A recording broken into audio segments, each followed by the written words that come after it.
echar la culpa a. Echar la culpa a. This means to blame. What? Wow, that's a very long way to say to blame in Spanish. I know. There are different ways, shorter ones, to say to blame in Spanish. Do you know any of them?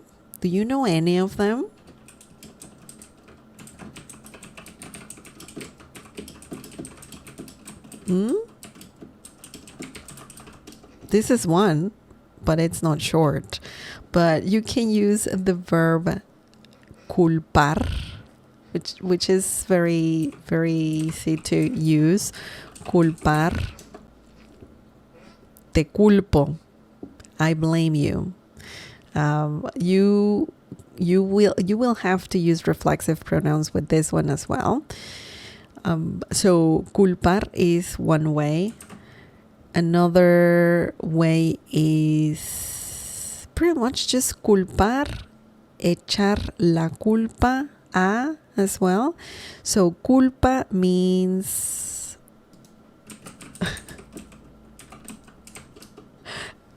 culpa means blame or fault. Okay, so it can mean that that's like the main meaning of culpa.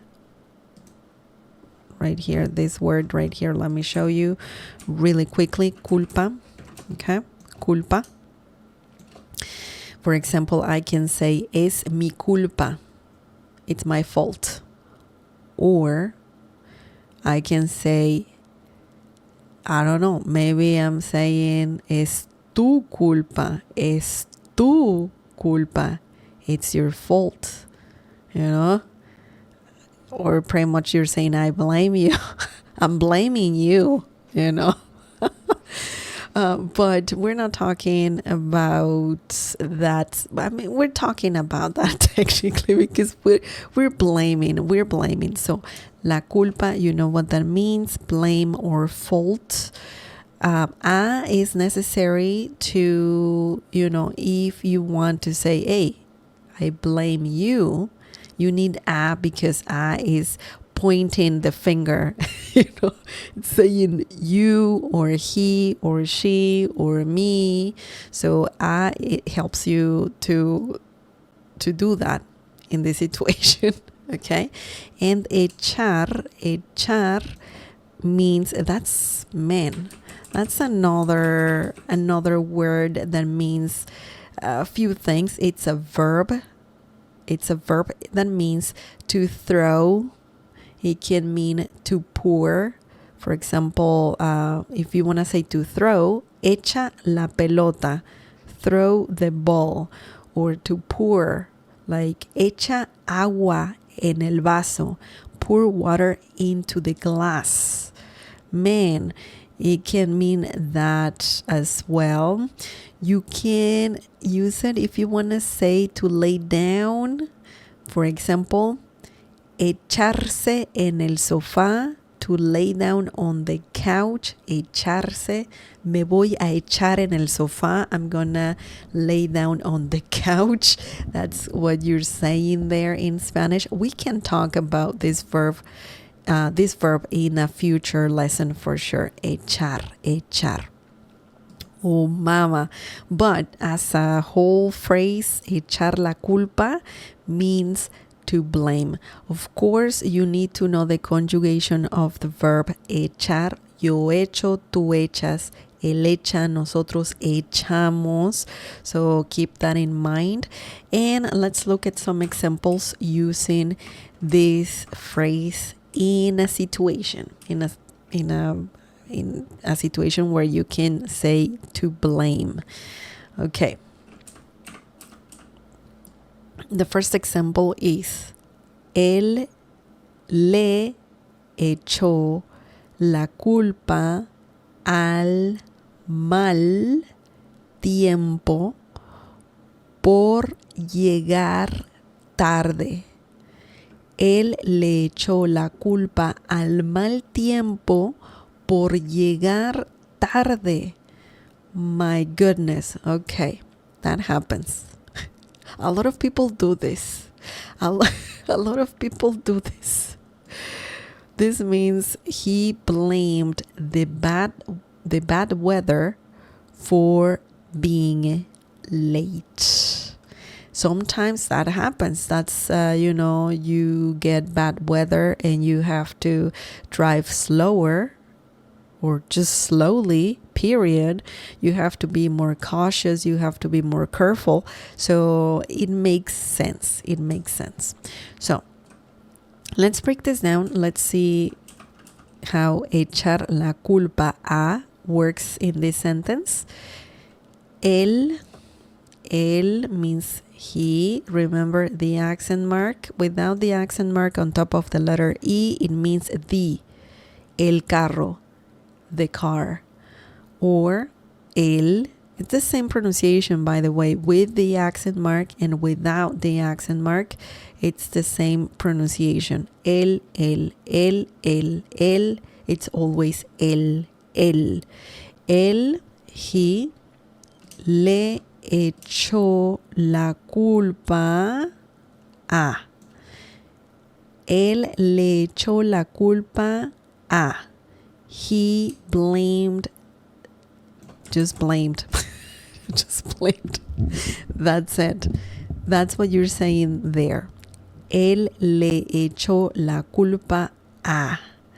Now we have al, not a, because when you have, in Spanish, when you have a él, you don't have a él. That's incorrect. You have to make it one word, and that's al. Okay? Now, it's common to use le when using this phrase, and also te. Okay? Reflexive pronouns. Once more, sneaky, sneaky. And that's because you are saying, like almost double saying that the bad weather is doing this to you. Okay? So you're just pointing the finger at the, at the bad weather. So le is a common thing to use when using this phrase. You can say ella le echó la culpa. She blamed or nosotros le echamos la culpa al or a, right? You can also use that. So le can be there just to kind of like saying, hey, like that thing that I'll let you know what it is is the one to blame for being late, for me being late. So this is just like you're just pointing the finger, Anyways, él le echó la culpa a. He blamed. Mal tiempo means bad weather, but this al also includes this because we had a él. El means the, but we just made it one word, so that's why we need to include it, right? Él le echó la culpa al mal tiempo. He blamed the bad weather por means for, llegar tarde. So this term here, llegar tarde, means to be late. Okay? In this situation, being late. Por llegar tarde. Por is used a lot with verbs, when you want to say for and then ... but you have a verb, right? Por comer mucho. Well, that's a different translation. Just depends on the situation. It can vary. Por comer mucho is like saying, by eating a lot. So that's a different thing. Sorry about that.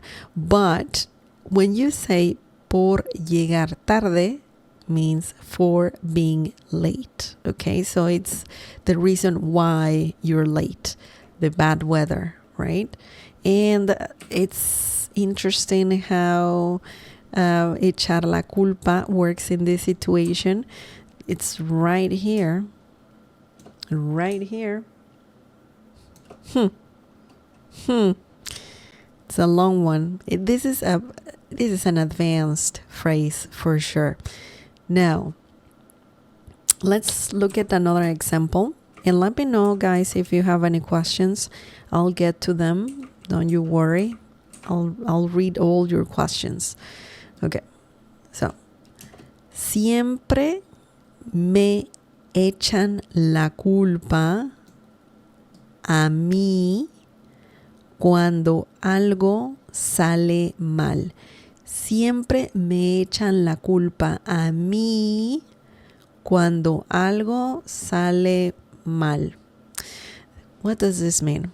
This means they always blame me when something goes wrong.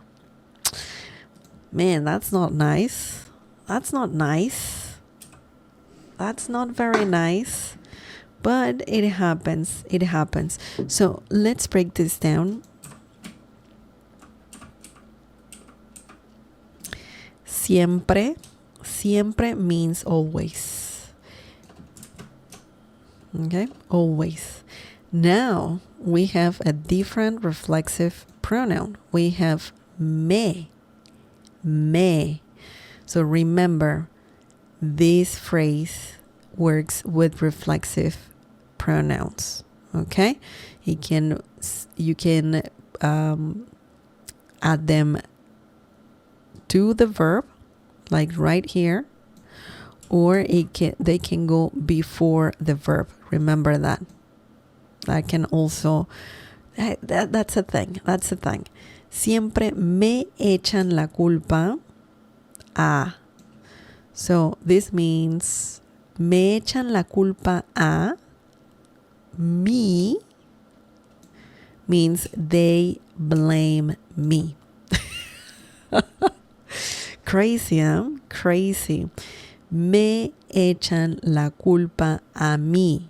It's like somebody is throwing the, the blame onto people, onto things, so visualize that when thinking of this phrase. You're just throwing the blame literally onto someone or onto something. So keep that in mind, because it's helpful to visualize a little bit the situation here, so you understand and remember the phrase. So me echan is like they're throwing the blame at me, on me. So siempre me echan la culpa a mí. Me, remember, me with an accent mark means me. Me, M-E, okay? Me, this me. Without the accent mark, it means my. Mi casa, my house, okay? A mí, me. That's another term. A mí is it's commonly used to say to me or just me. For example, I can say, a mí me gusta la pizza. I like pizza. You're not saying me, but it's a way to say either me to me or even I. Okay? A mí me gusta. I like ... A mí me gusta el azul. I like blue. Okay? The color blue. A mí me gusta correr. I like running, or I like to run. A mí A mí, we can talk about a mí in the future, but a mí can be used in different situations. In this situation, a mí means me, okay? Me. And of course, we needed to include a because in the phrase you use it a lot. Cuando, when, algo, something, sale mal. Sale mal, salir bien. Salir mal means when something goes wrong. Salió mal, it went wrong. Okay, or salió bien. It's like saying everything turned out well as well. So those two terms are really common. But in this situation, sale mal means goes wrong. Okay? That's interesting. Interesting.